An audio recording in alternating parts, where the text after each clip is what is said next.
Эта невероятная история произошла в глухих лесах Канады. Джон, опытный смотритель парка, как обычно, патрулировал отдаленный лесной участок. Вдруг он услышал необычный шум. Пронзительное эхо разнеслось по деревьям. Мужчина сделал паузу. Его чувства обострились. Звуки напоминали крики, звучавшие одновременно бесчеловечно и отчаянно. Несмотря на звон тревожных колокольчиков в его голове, его внутренний инстинкт побуждал его прислушаться к звукам. С каждым шагом он приближался. Наконец он наткнулся на сцену, превзошедшую все его ожидания. Перед ним на поляне лежал медведь, передняя правая лапа которого попала в капкан. Кроме того, его голова была в петле, а задние ноги запутались в колючей проволоке. При каждом движении медведь издавал болезненный стон. Инстинктивно рейнджер потянулся за своей винтовкой. Встреча с медведем не была шуткой, особенно если животное было ранено. Но эта встреча была другой. Джон почувствовал, что медведь умоляет о помощи. Мужчина отбросил свое первоначальное беспокойство. Он проигнорировал сохраняющийся страх и осторожно подошел к обеспокоенному медведю. Мужчине пришлось подойти поближе к ловушке, чтобы осмотреть ее. Но когда он приблизился, медведь грозно зарычал. Это была отчаянная попытка защитить себя от того, что он воспринимал как угрозу. Затем Джон сделал нечто шокирующее. Он бросил свое охотничье снаряжение, единственное средство защиты, которое у него было, и положил его на землю. Его разоружение было обещанием не причинять вреда. На самом деле медведь постепенно успокоился. Возможно, бедняга повидал за свою жизнь достаточно охотников, чтобы понять, что они опасны только тогда, когда держат в руках предметы. И руки этого человека теперь были пусты. Но это не меняло того факта, что Джон подвергал себя серьезной опасности. Любой здравомыслящий человек отказался бы приближаться так близко к такому большому и непредсказуемому хищнику. Рейнджер опустился на колени рядом с медведем и попытался завоевать его доверие. Затем он подошел ближе и перерезал петлю, обвивавшую шею хищника. Медведь оставался на удивление спокойным и не показывал никаких признаков угрозы человеку. Затем Джон перешел к колючей проволоке. При ближайшем рассмотрении выяснилось, что проволока начала впиваться в тело медведя. Крики животного становились все громче по мере того, как Джон аккуратно и осторожно удалял проволоку. В конце концов, медведь попал в капкан только с одной лапой. Если бы Джон решил эту проблему,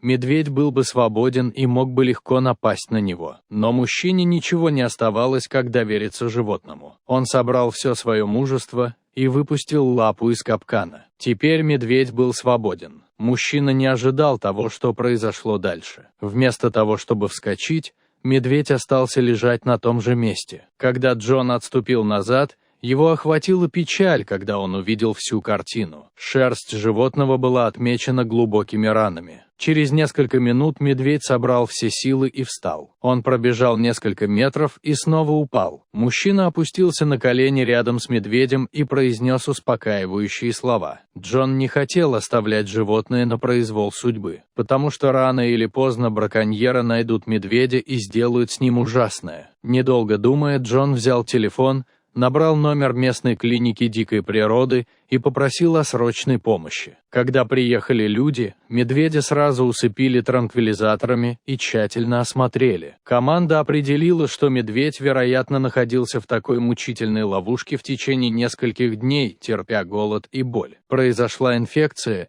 и операция была признана необходимой, чтобы предотвратить дальнейшие осложнения. Без немедленного вмешательства существовала большая вероятность того, что медведь потеряет ногу. Работая вместе, они аккуратно погрузили медведя в транспортное средство и через 30 минут добрались до клиники. Ветеринары и эксперты по дикой природе работали вместе, чтобы оказать медведю столь необходимое лечение. Раны были очищены, введены антибиотики, а зияющие раны тщательно зашиты. К ужасу Джона, после того, как врачи завершили свою работу, они раскрыли тревожную правду. Медведь не был единичным инцидентом. За последние недели поступило несколько сообщений о других диких животных с аналогичными травмами. Понимание того, что других животных постигла та же участь, привело Джона в ярость. В последующие дни медведь оставался под сильным снотворным и находился под пристальным наблюдением в клинике. По мере того, как животное постепенно восстанавливало свои силы,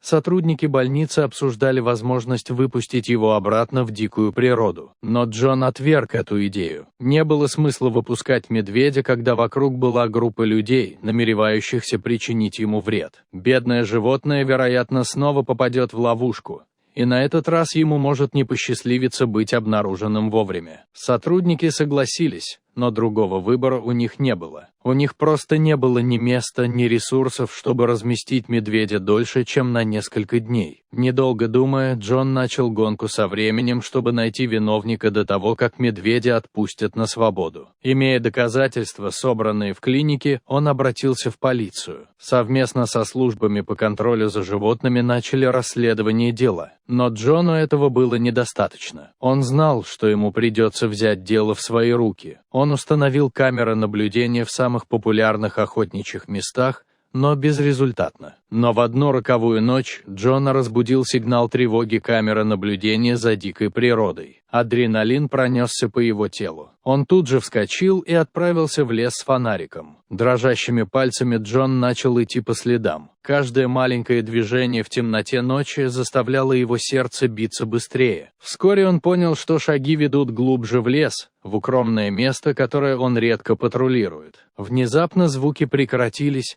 и над деревьями воцарилась жуткая тишина. Джон затаил дыхание, выходя на поляну. Перед ним была только что поставленная ловушка. Но прежде чем он успел что-либо сделать, позади него сломалась ветка. Он обернулся и увидел приближающуюся к нему темную фигуру. Недолго думая, он прыгнул на фигуру и одолел ее после короткой, но ожесточенной борьбы. Это был человек, который расставлял ловушки. Джон немедленно позвонил в полицию, которая арестовала мужчину и собрала оставшиеся улики. На допросе мужчина признался в своих преступлениях и раскрыл все места расставленных им ловушек. Власти обнаружили и обезвредили все ловушки. Но история имела неожиданный поворот. В течение следующих нескольких дней медведь выздоровел и был выпущен обратно в дикую природу. Джон и команда увели медведя вглубь леса. Но когда медведь наконец вышел на свободу, он сделал нечто необычное. Вместо того, чтобы немедленно убежать и скрыться в зарослях,